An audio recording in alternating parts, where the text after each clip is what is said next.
예, 굉장히 막 주일날 바쁘게 나오시죠? 그런데 오늘은 좀 한 해를 돌아보며 은혜에 감사하는 추수감사주일 아침입니다. 모든 절기는 한 번인데 감사절은 두 번을 지켜요. 지난 반년을 돌아보며 맥추절로 또 한 해견을 결산하면서 우리가 11월 셋째 주는 추수감사주일로 지킵니다. 구약의 모든 절기가 감사절이죠. 3대 절기도 감사절이고요.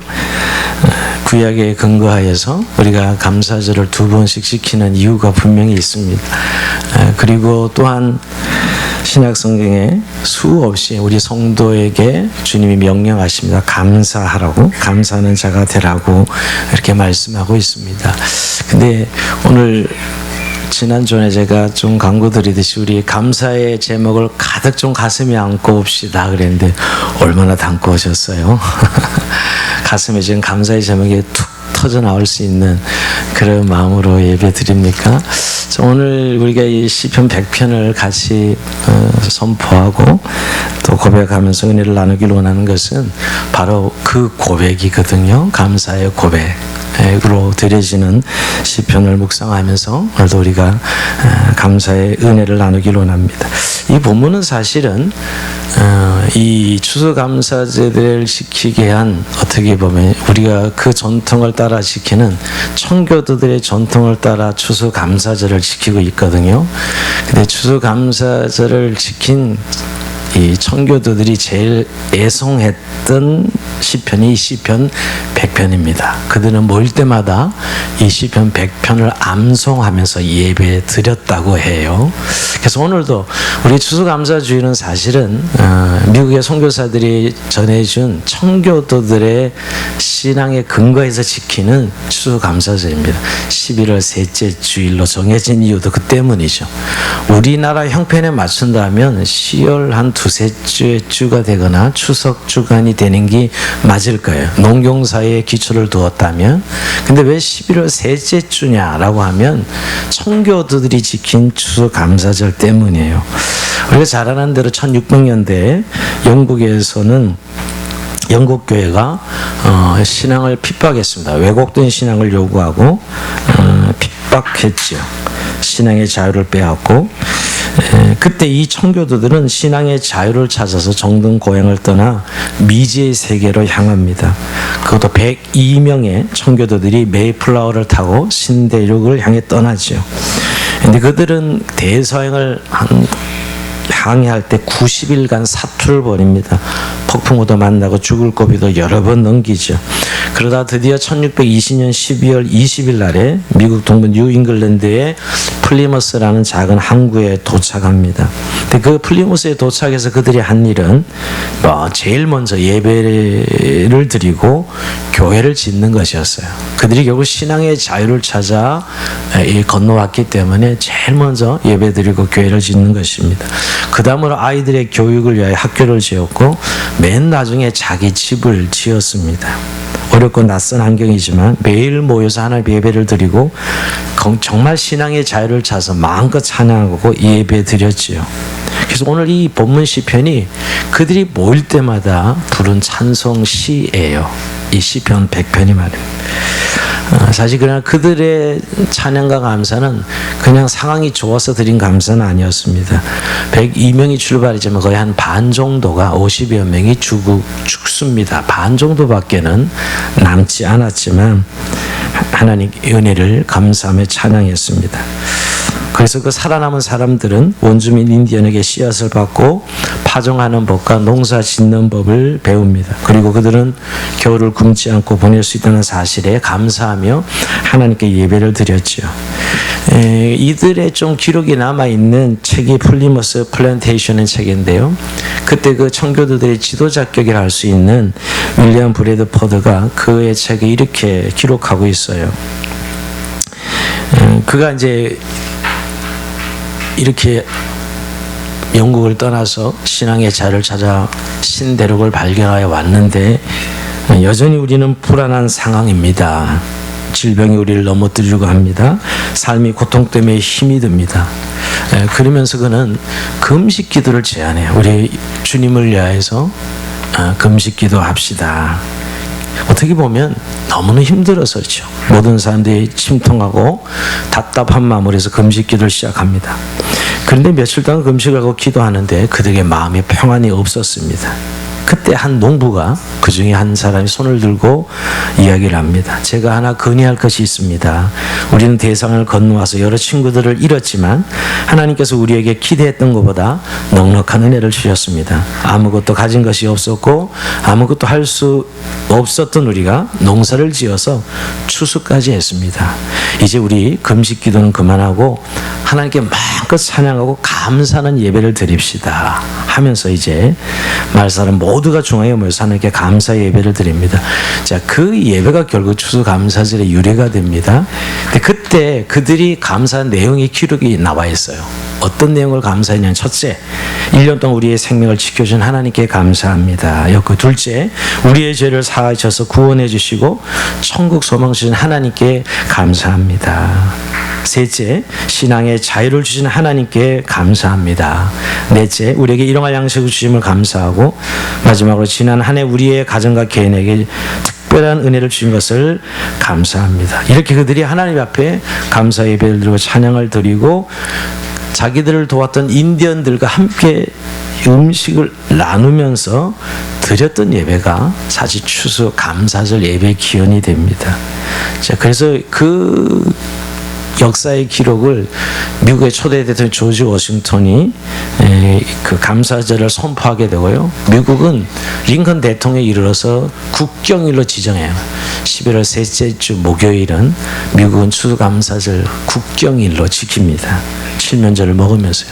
미국이 참 그러고 보면 청교도들의 후예인데 지금은 아닌 것 같습니다. 그러나 미국이 200년 그 짧은 역사 속에 세계 최강국이 될 수 있었던 이유도 그렇고 이 정청교도들이 처음 하나님 예배 드리면서 세웠던 사실 나라이지요.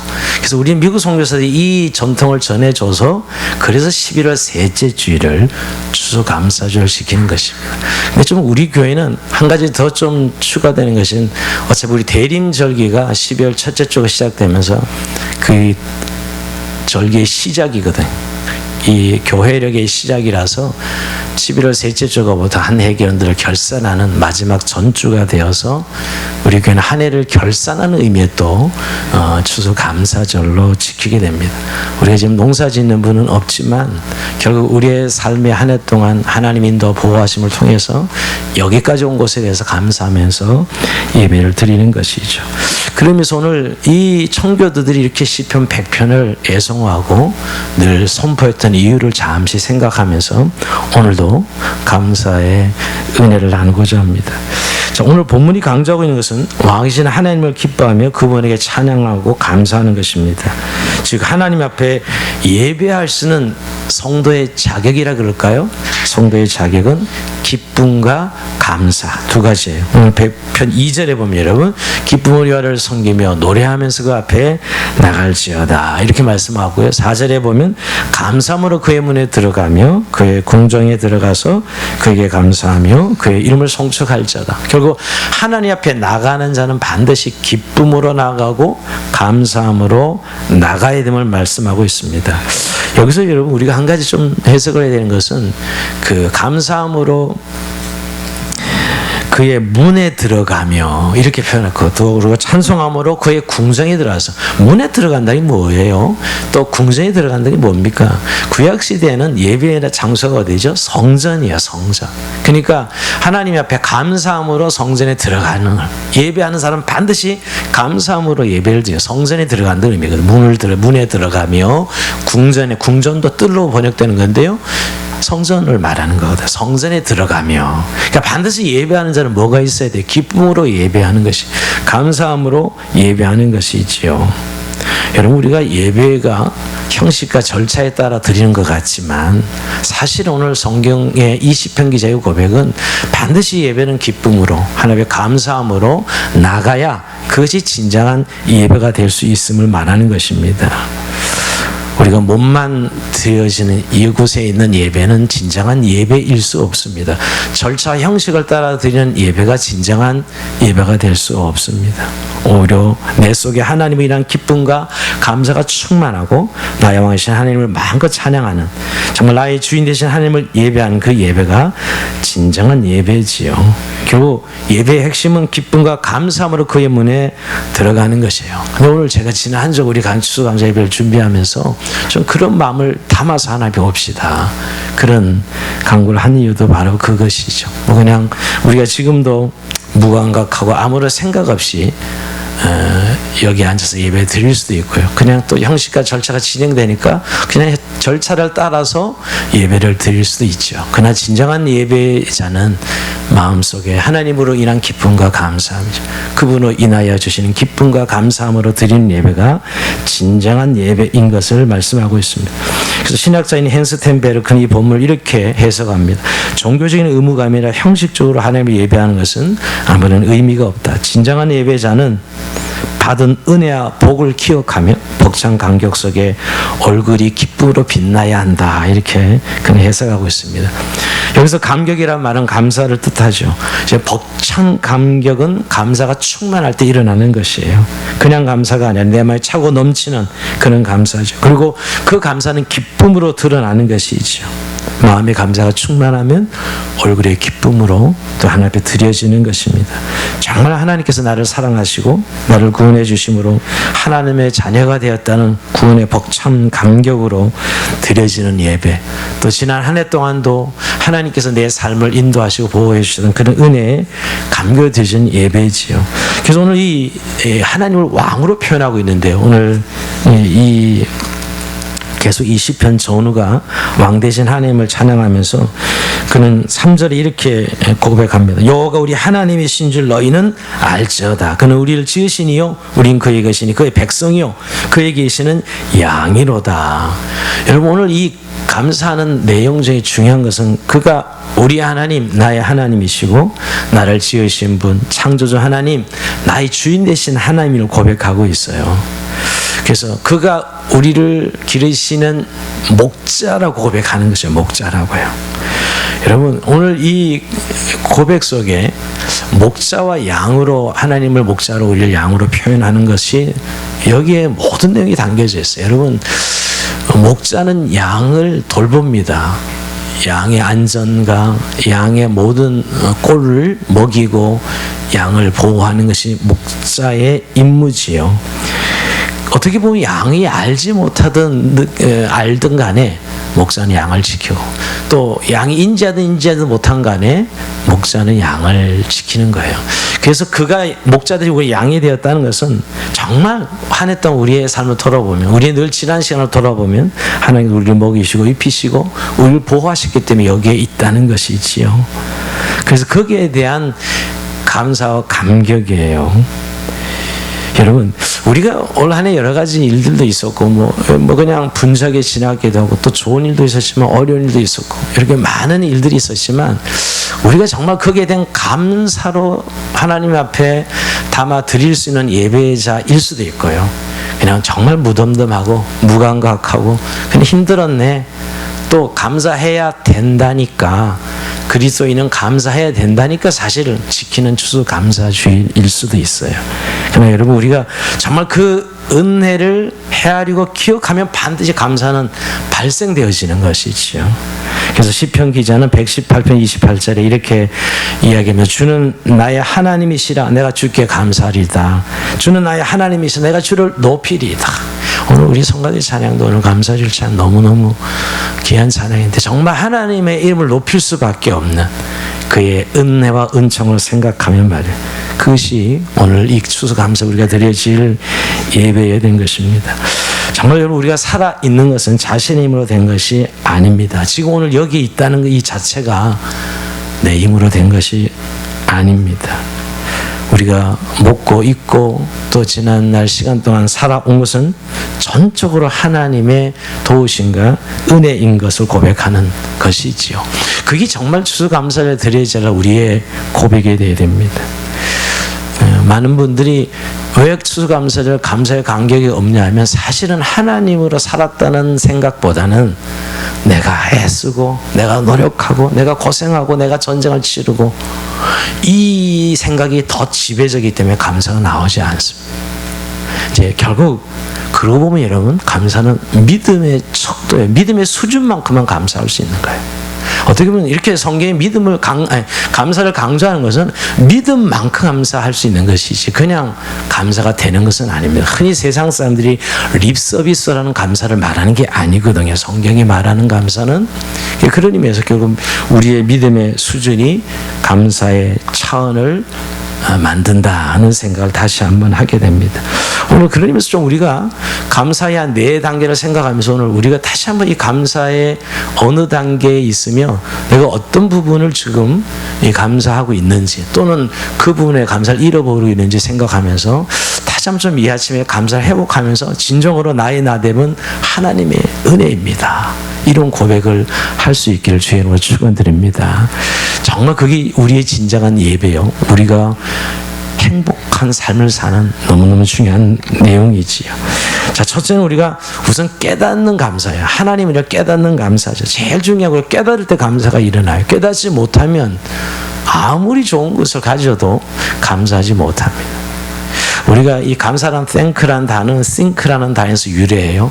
결국 생각해야 감사할 수 있는 거예요. think해야 thank가 가능해요. 그러니까 헤아려야 된다는 게 깨달아야 되는 것이지요. 깨달음이 없이는 사실은 감사는 일어나지 않습니다. 늘 그냥 인과응보죠. 우리의 삶에는. 또 아니면 우연. 이런 세상의 사상 속에서 우리는 감사할 그 틈을 찾지 못합니다. 그러나 돌아보면서 하나님께서 내게 주신 상황과 삶 가운데 말씀해 주신 것을 묵상하고 생각해 보면 깨달아지는 것이죠. 그때 감사가 일어납니다.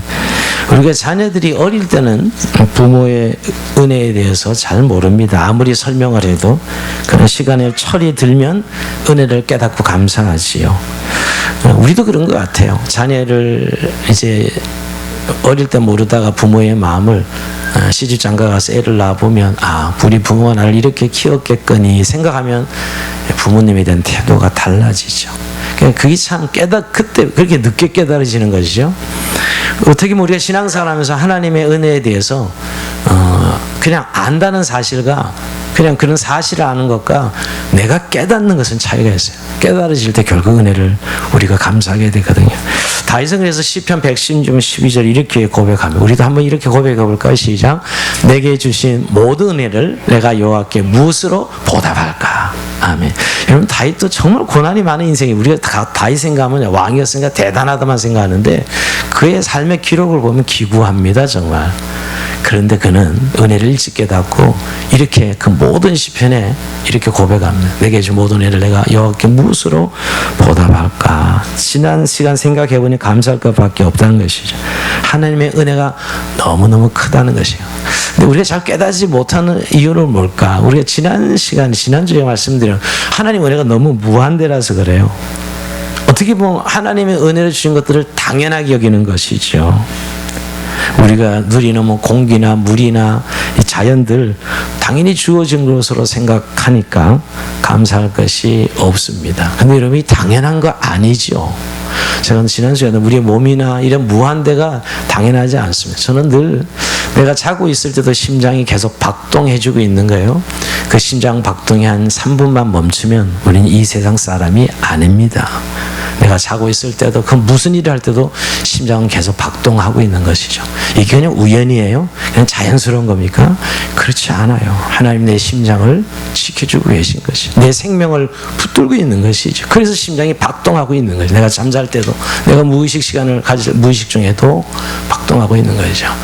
사실 이렇게 우리가 당연한 거 여기는 거, 오늘 만났던 사람 내일 다시 못 만날 수 있냐 또 만나거든요. 귀한 우리의 가족과 우리의 지체들 당연한 거 아니죠. 근데 우리는 사실 당연하다고.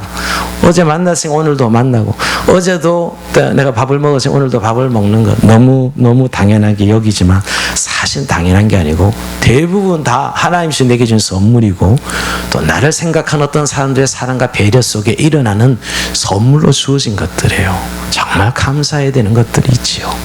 그래서 참 우리가 이렇게 깨닫는 은혜가 있어야 우리의 삶에 감사가 충만해질 줄로 믿습니다. 이게 첫 번째 감사의 단계라고 생각해요. 두 번째 단계는 역시 우리의 본질적인 감사는 하나님의 구원의 은혜에 대한 감사입니다. 영적인 찬양, 이제 물질적이고 환경적인 것보다는 영적인 것. 여러분, 우리가 예수 그리스도를 통해 받은 구원의 은혜 말이에요. 우리가 이 세상 아무리 살아도 100년밖에 살지 못하고 갑니다. 이 세상 살면서 우리가 예수님 만나서 하나님의 자녀가 되고 제사함 받고 영생을 소유한 것처럼 이것처럼 기가 막힌 은혜가 있는가 하는 것이에요. 우리가 이 제사함을 받고 구원받은 복은 세상 그 어떤 복과도 비교할 수 없는 하나님의 은혜죠. 우리가 이 감사를 놓치면 다 놓치게 되는 거예요, 사실은요. 이 두 번째 단계가 가장 본질적인 하나님 앞에 우리가 구원받은 하나님의 자녀로서 감사하는 것이죠.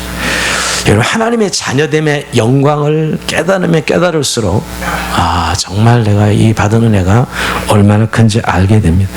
그래서 여러분, 이런 의미와 가치를 아는 사람은 비록 무화과 나무에 열매가 없어도 우리의 양이 없어도 하나님께 감사하죠. 늘 추수감사절 저는 하박국의 이 고백을 다시 한번 늘 고백합니다. 오늘도 한번 여러분 우리 같이 한번 고백해 볼까요? 시작.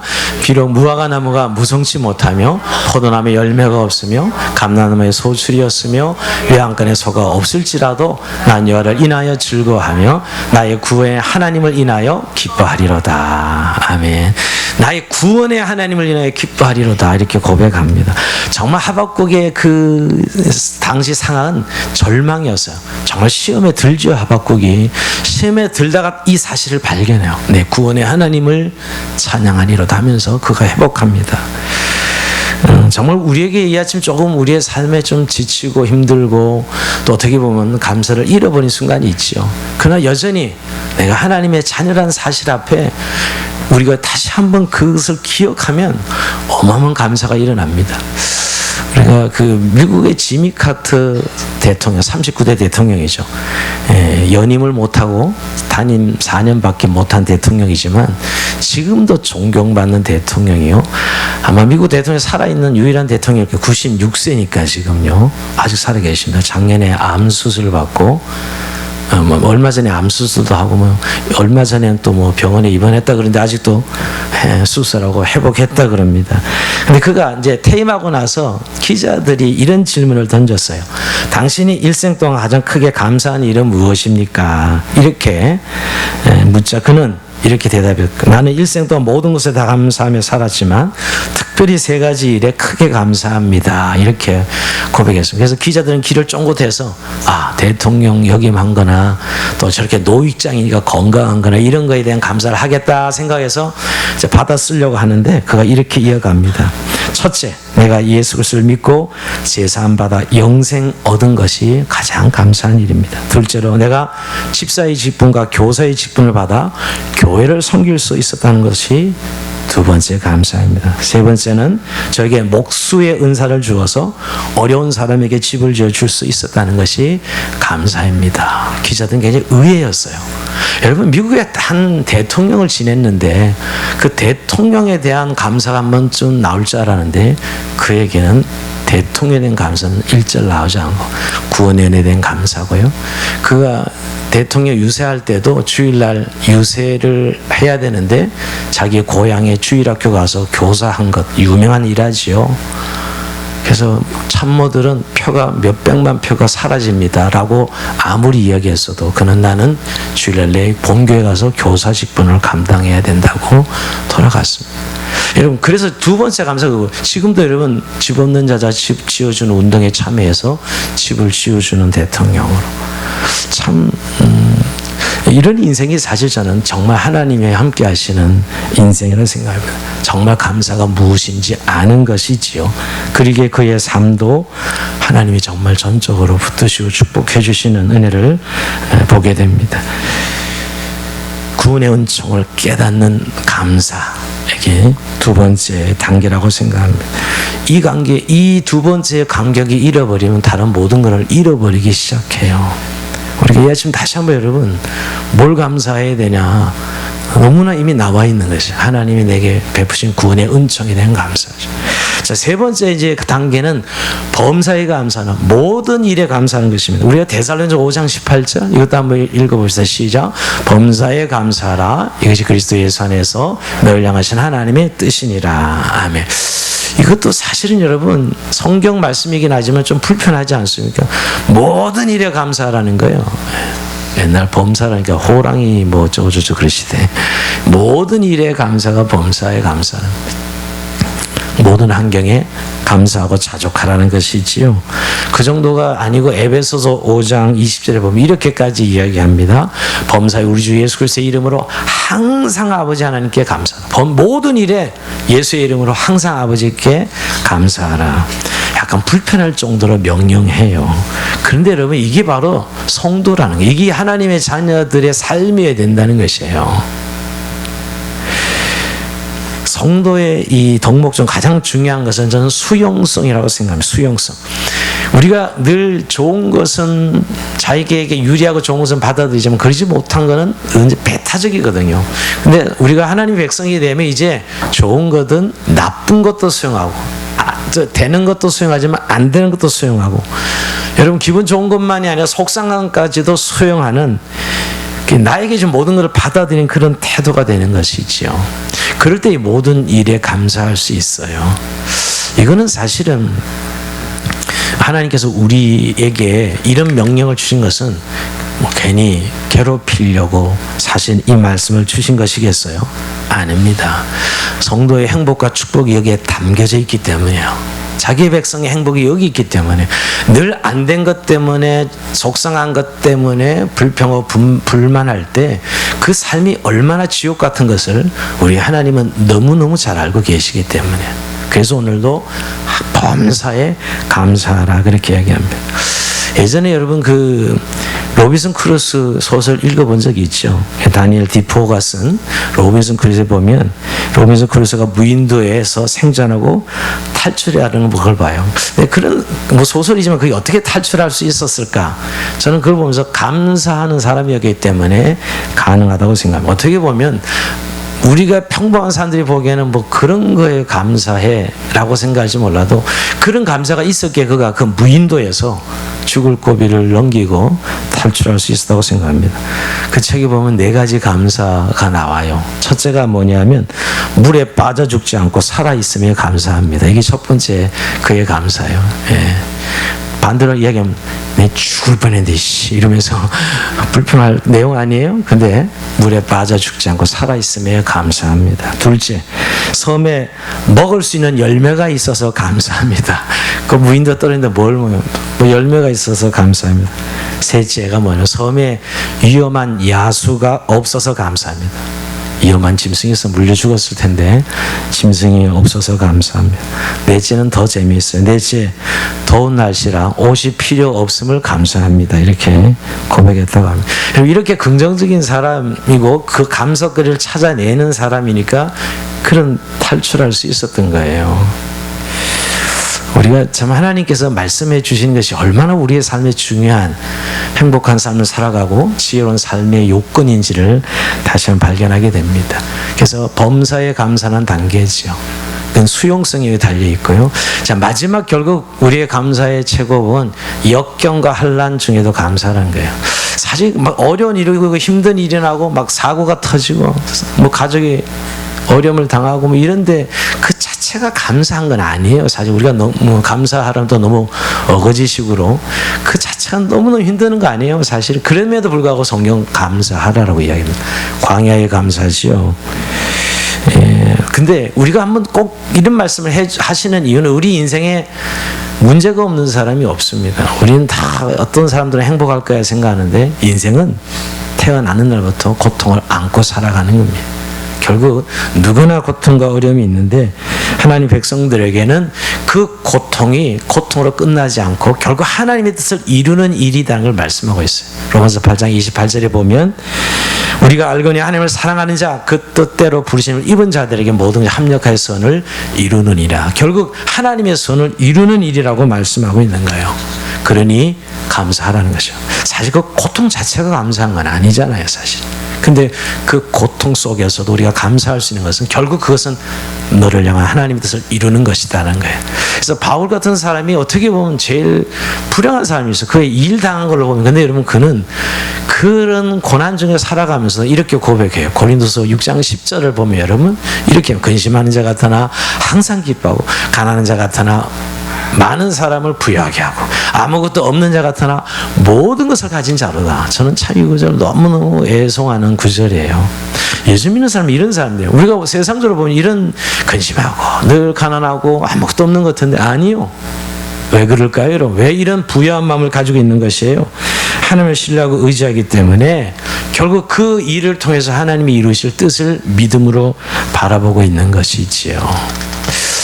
저는 이 감사의 단계를 좀 묵상하면서 결국 최종적으로는 말씀의 결론은 어떻게 내가 좀 감사하는 자로 살아갈 수 있을까?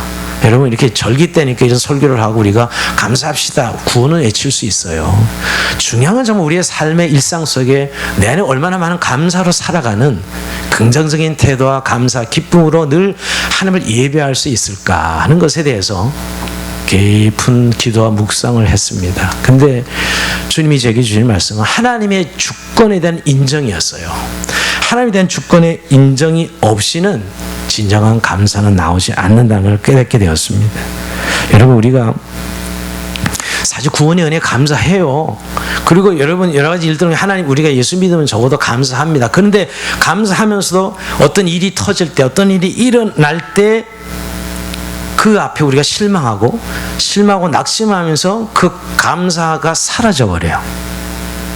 우리 그래서 뺏기는 거죠, 감사를. 분명히 감사하는데 하나님을 믿기 때문에 그 신뢰함으로 구원의 은혜를 감사하며 살아감에도 불구하고 나타나는 상황, 현실 속의 일들을 통해서 우리가 감사를 잃어버립니다. 즉 뭐냐면 이렇게 이야기할 거예요. 구원의 은혜가 우리의 삶을 승리를 보장해 주시는 건 아니라는 거예요. 이 험한 세상 사랑은 우리에게는 그 구원의 은총이 우리에게 만족을 주지 못하는, 어떻게 보면 우리의 삶은 여전히 어려움 속에 있다는 것이지요. 어떻게 보면 그래서 하나님이 나를 이렇게 사랑하신다면서, 나를 이렇게 구원의 은총을 베풀어 주신다면서 왜 이런 일이 내게, 이해할 수 없는 일들이 내게는 계속 일어나고, 왜 다른 사람과 비교해 본 나의 인생에는 이렇게 안 풀리는 인생으로 살게 하십니까? 이런 것들이 우리 안에 깔려 있는 것이, 여러분, 그게 뭐예요? 하나님에 대한 원망이죠, 여러분. 정확하게 분석, 하나님에 대한 불평이잖아요. 그리고 감사가 잃어버리게 돼요. 그러면서 우리 마음은 자연스럽게 메말라지고요. 그때부터 예배는 형식이에요, 사실은요. 우리 안에 정말 감사와 기쁨이 없이 드리는 예배가 그냥 절차라는 사실을 잘 생각해 봐야 됩니다. 근데 여기서 그러면 하나님이 우리에게 주신 이 감사라는 명령은 잘못된 것인가? 아닙니다. 이건 우리가 제대로 우리의 마음을 관리하지 못하는 데 문제가 있는 것이에요. 사실은 우리는 하나님이 사랑하시고 은혜를 베푼다 그러면 그걸 통해 뭔가 혜택이 있으리라는 기대를 합니다. 근데 여러분, 그 혜택이 제대로 잘 안 나타날 때 우리는 실망하죠. 그래서 다른 일과 비교해보고 정말 구원의 은총이 어떤 편안한 삶이나 이런 것이 보장되지 않는 모습이라는 것이요. 그래서 힘들고 어려울 때마다 우리 안에 탄식이 터져 나오는 것입니다. 그래서 결국 분노도 일어나죠. 왜 내 인생은 늘 다른 사람과 비교해보면 내가 이렇게 노력하고 애쓰는데, 수고하는데, 또 선하게 살려고 애쓰는데 왜 내 삶은 이렇게 잘 안 될까라는 것에 대해서 하나님 앞에 분노하게 돼요.